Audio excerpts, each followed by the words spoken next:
ब्रह्मा जी बड़े मुस्कुराए और ब्रह्मा जी ने कहा कि गरुड़ जी फंस गए ना, उसी माया में फंस गया जिस माया को बहुत बार मैंने भगवान श्री राम की माया देखी।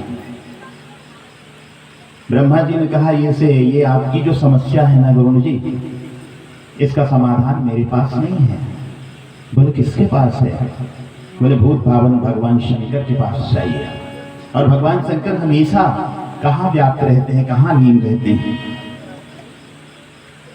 रे हाँ सुमिरत राम राम दिन सादर सुनहु सुमिरत राम नाम दिन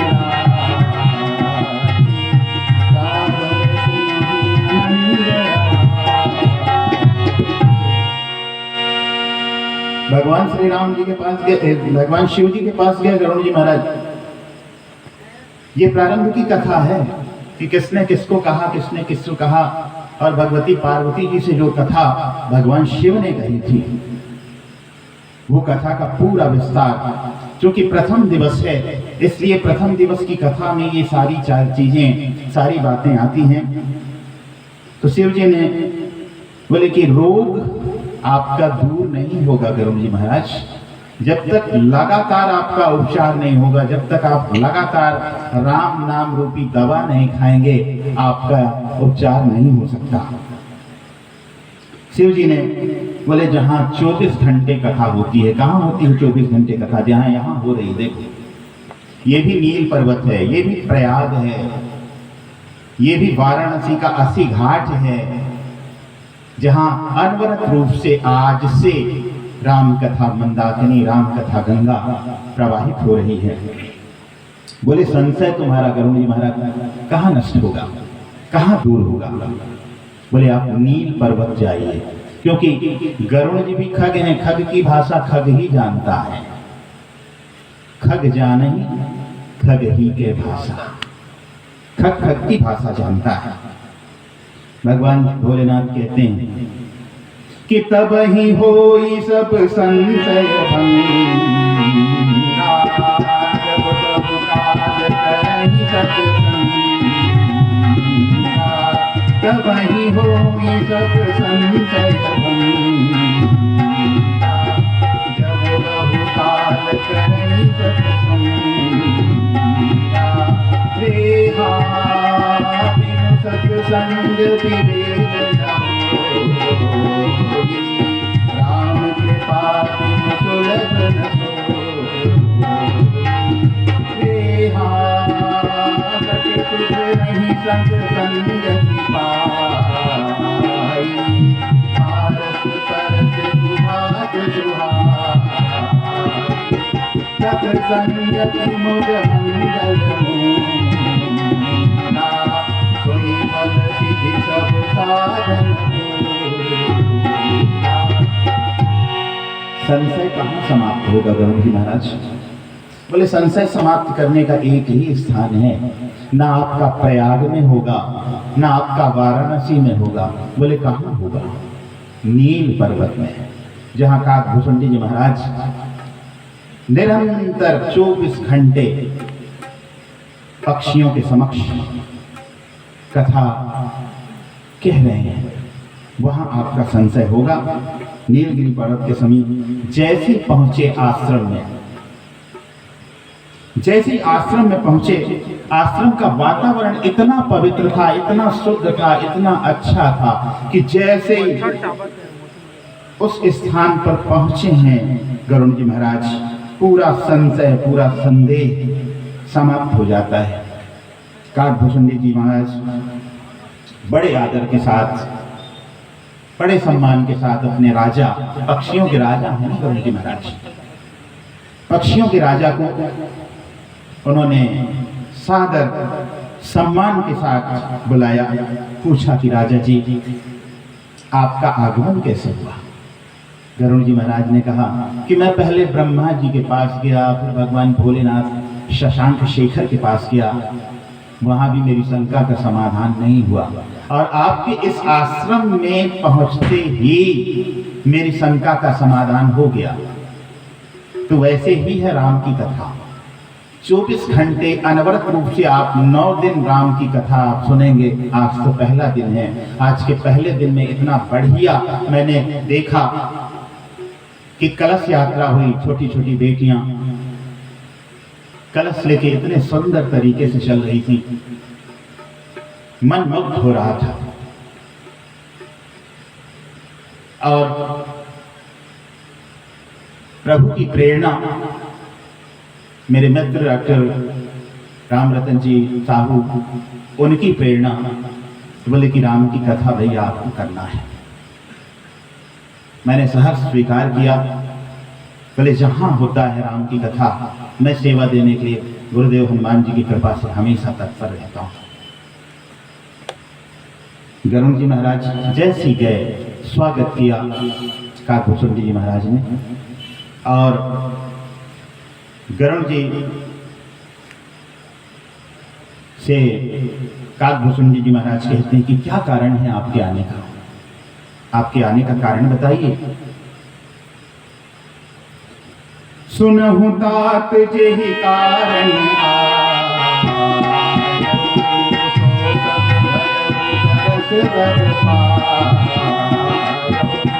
एक परम पावन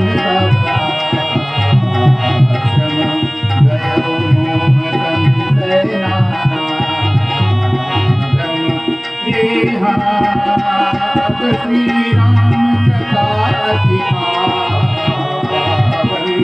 सदा सुखद दुख कुंजन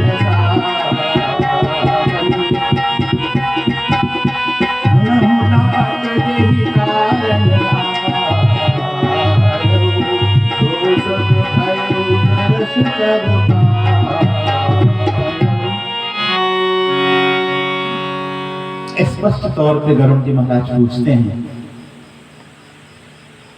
गरुण जी महाराज से पूछा जाता है, काकभूषण जी कहते हैं कि हे पक्षीराज,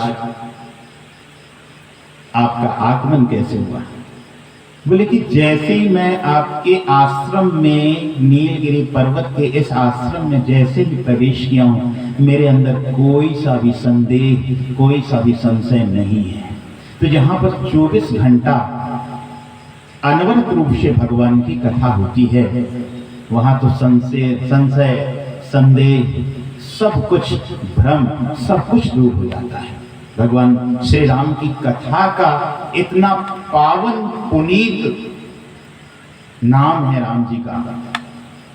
भैया जी अभी कह रहे थे कि कलयुग केवल नाम आधारा, सुमरि सुमरि नर उतरई पारा, सकल सुमंगलदायक रघुनायक गुणगान, सादर सुनैत तरई भव सिंधु बिना चलयान। बिना चलयान के आप इस भव तरणी से आप पार हो सकते हैं। ऐसी है हमारे प्रभु श्री राम जी की कथा। अब जैसे प्रवेश किया, स्वागत हुआ, यथोचित स्वागत किया गया। उसके बाद कथा का प्रारंभ हुआ। सादर तात सुनाऊं, बार बार बिनऊं प्रभु कोई, सादर तात सुनाऊं, बार बार बिनऊं प्रभु कोई। देखिए गरुड़ जी महाराज पक्षियों के राजा हैं, लेकिन कथा सुननी है तो कितनी विनम्रता के साथ कथा सुना जाता है, तो बड़ी विनम्रता के साथ सुना जाता है। कहा भी गया, तुलसीदास जी महाराज लिखे हैं कि जो हरि भजन सुनई नहीं काना, श्रवण रंध्र अहि भवन समाना। मानस में बाबा लिखते हैं कि जो भगवान श्री राम की कथा नहीं सुनता है, उसका कान क्या है? श्रवण रंध्र अहि भवन समाना। अहि भवन मतलब सांप का पीर। ध्यान से भगवान श्री राम की कथा श्रवण करिए। क्योंकि सांप या सर्प कामना का प्रतीक होता है, कामना का, इच्छा का प्रतीक होता है सर्प। और इच्छा आपकी गई नहीं, कहां गया? बोले राम की कथा तो हम सुन रहे हैं लेकिन व्यथा से दूर नहीं है। घर की याद आ रही है, समय हो गया है, सोना है। भोलेनाथ जी महाराज तो सुमिरत राम नाम दिन राति, दिन और रात सादर सुनम आनंद राति, दिन रात भोलेनाथ जी भगवान श्री राम का स्मरण करते हैं। बैठे बट तरी कल कर कमलासन, बरगद के नीचे बैठे हुए ध्यान मग्न है भोलेनाथ जी महाराज। और राम राम राम राम राम राम राम राम राम राम का उच्चारण कर रहे हैं। केवल राम, केवल राम। कितना आनंद है इस राम में। तो गरुड़ जी महाराज से काकभूषण जी महाराज कथा का प्रारंभ करते हैं। आज आपकी कथा का प्रारंभ हुआ, चाहे आप भोलेनाथ जी महाराज की कथा हो, जगत जननी मां पार्वती से, याज्ञवल्क्य की कथा हो भरद्वाज जी महाराज से, काकभूषण जी महाराज की कथा हो गरुड़ जी महाराज से, या बाबा तुलसी की कथा हो संत समाज के बीच में, ये केवल राम ही कथा है। राम की कथा वैसे तो एक माध्यम बने थे गोस्वामी तुलसीदास जी महाराज। हम आपसे निवेदन करें मानस प्रेमियों से, प्रेरणा किसकी मिली राम कथा लिखने की? प्रेरणा मिली भगवान भोलेनाथ जी महाराज से। रचि महेश निज मानस राता, आई सुसमय सिंहासन रचि महेश निज मानस राता, आई सुसमय सिंहासन। भगवान शिव ने पाई सुसमय शिवासन मां भगवती जगदम्बा मां पार्वती के पास कथा का विवरण करते हैं। क्योंकि जैसे विवाह हो के मां पार्वती जी आई थी,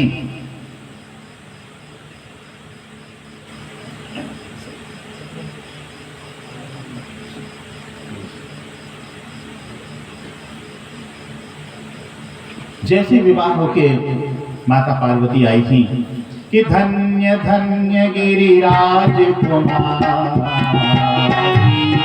नहीं समान पूछ रघुपति कथा सकल लोक जग पावन। ये कथा क्या है? जग पावनी है, लोक पावनी गंगा है। भगवान शशांक शेखर भोलेनाथ जी महाराज मां पार्वती के साथ ये कथा कह रहे हैं। इधर काकभूषण जी महाराज, मैंने कहा कि 4 युगों की कथा है, सतयुग, त्रेता, द्वापर और कलयुग। चारों युगों में भगवान श्री राम की कथा गाई गई। आप लोग ये कहोगे कि सतयुग में तो परमात्मा का अवतरण नहीं हुआ था, फिर ये कथा कैसे गाई गई? राम केवल दशरथ नंदन राम नहीं है। राम तो ऐसा नाम है जिस राम के नाम का स्मरण मात्र से, अब ये देखो कि द्वापर में क्या कहा जाएगा? राम का, मीरा में भी तो पायो जी मैंने राम रतन धन पायो। कृष्ण की भक्ता थी वो, कृष्ण की पूजा करती थी, लेकिन उन्होंने राम रतन धन पायो क्यों कहा? इसका भी विद्वान अर्थ निकालते हैं। रा का मतलब है राम, रा का मतलब है राधा, और मां का मतलब है मोहन। उस युग में राधा और मोहन ही राम है, कोई अंतर नहीं है। धनुष धरे श्री राम है तो मुरली धरे घनश्याम। धनुष रखे हैं तो भगवान श्री राम, मुरली रख लिए तो घनश्याम काकभूषुंडी जी महाराज कथा का वर्णन करते हैं। विमल कथा कर की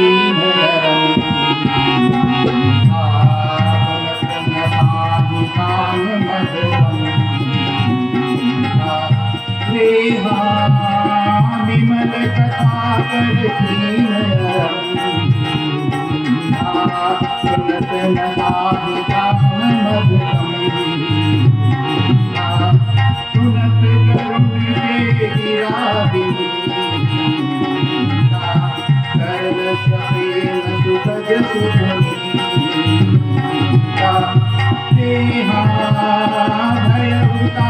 मन परम रघुपति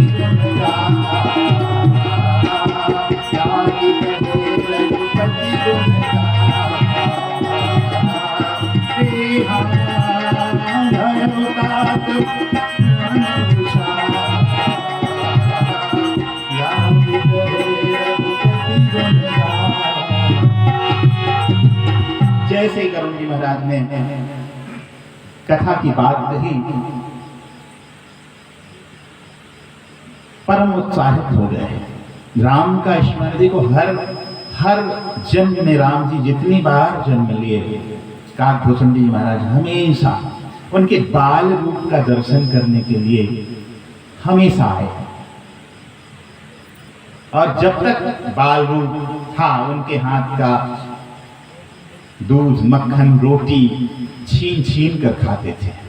क्या सुंदर दृश्य होगा।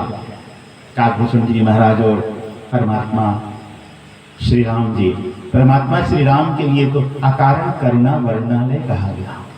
आप चाहोगे नहीं, फिर भी करुणा करेंगे, दया करेंगे, कृपा करेंगे भगवान। गरुड़ जी महाराज ने जैसे कहा कथा का प्रारंभ, तो स्वामी बाबा ने 7 श्लोकों में कथा का विवरण दिया। देखो 7 समय होगा तो बताइएगा भैया ना। नहीं ले लेंगे, नहीं समय के पीछे लोग भागते हैं, लेकिन समय किसके पीछे भागता है? श्रीमद् भागवत पुराण में कथा है समय के बारे में कि काल यवन जो था, वो काल यानी समय किसके पीछे गया? रणछोड़ के पीछे, भगवान श्री कृष्ण के पीछे काल, मतलब परमात्मा के पीछे ये काल जो समय है वो भागता है, लेकिन हम उस समय के पीछे जाते हैं। इसलिए समय जो है वो बड़ा मूल्यवान होता है। 7 कांड लिखा तुलसीदास जी महाराज ने। एक किताब और आती है ज्वाला प्रसाद जी की, जिसमें 8 कांड हैं। पुरानी जो किताबें आपको मिलेंगी ना, उन पुरानी किताबों में आपको 8 कांड मिलेंगे। वो गीता प्रेस गोरखपुर से प्रकाशित नहीं होती है, बंबई से प्रकाशित होती है। ज्वाला प्रसाद जी की ये क्या नाम, प्रकाशन से ये प्रकाशित होती है।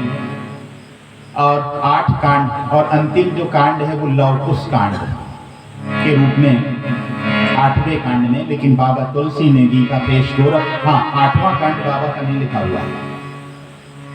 8वां कांड तुलसीदास जी महाराज ने नहीं लिखा, 7 कांड ही लिखे। और इसीलिए ये 7 श्लोक तुलसीदास जी महाराज ने लिखे।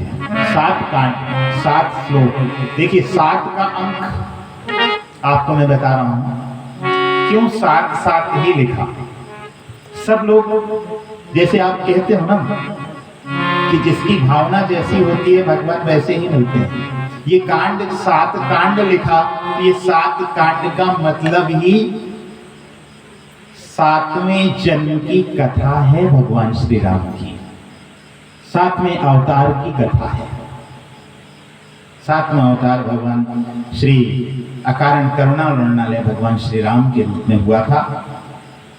और हमारे प्रिय संगीतकार भाई जी लोग 7 सुर बताते हैं, 7 कांड के रूप में, 7 सुर, सुर भी 7 होता है, कांड भी 7 होता है, 7वें अवतार की कथा भी है राम जी की। इसलिए 7 श्लोक विद्वान ये कहते हैं कि 7 श्लोक बाबा तुलसी ने इसीलिए लिखा।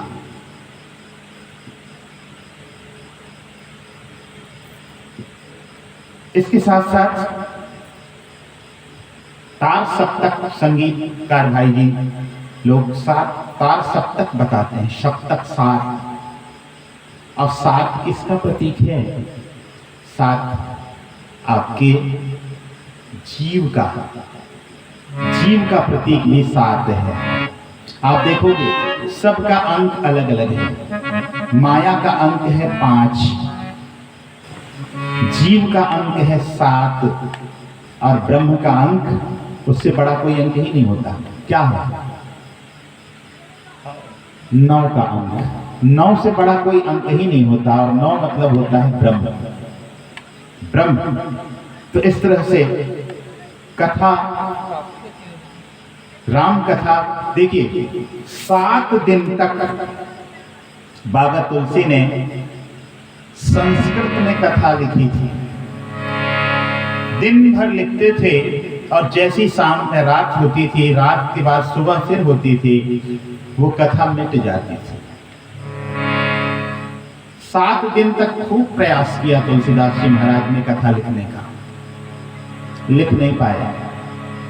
7वें दिन भूत भावन भगवान शंकर प्रकट हुए भगवती मां परांबा के साथ, और जैसे प्रकट हुए उन्होंने कहा कि बाबा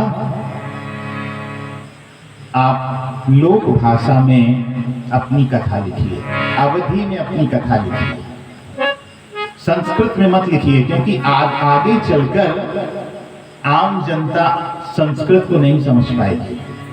और इसीलिए आपको कथा किस में लिखनी है? अवधी में। और रचि महेश निज मानस राखा, आई सुसमय शिवासन भाखा। आई सुसमय शिवासन भाखा। समय पाकर भगवान भोलेनाथ जी ने ये कथा पे, और अवधि में जैसे लिखा, हर भाई बहन चाहे वो पढ़ा हो ना पढ़ा हो, पढ़ा लिखा ना हो, लेकिन रामायण की कोई ना कोई चौपाई जरूर उनको याद हो जाती है। भाई लोग काम करते रहते हैं, बाबा भी लिखते हैं ना, उद्यम सहित राम गुण गामा। काम करते रहो और परमात्मा का नाम लेते रहो।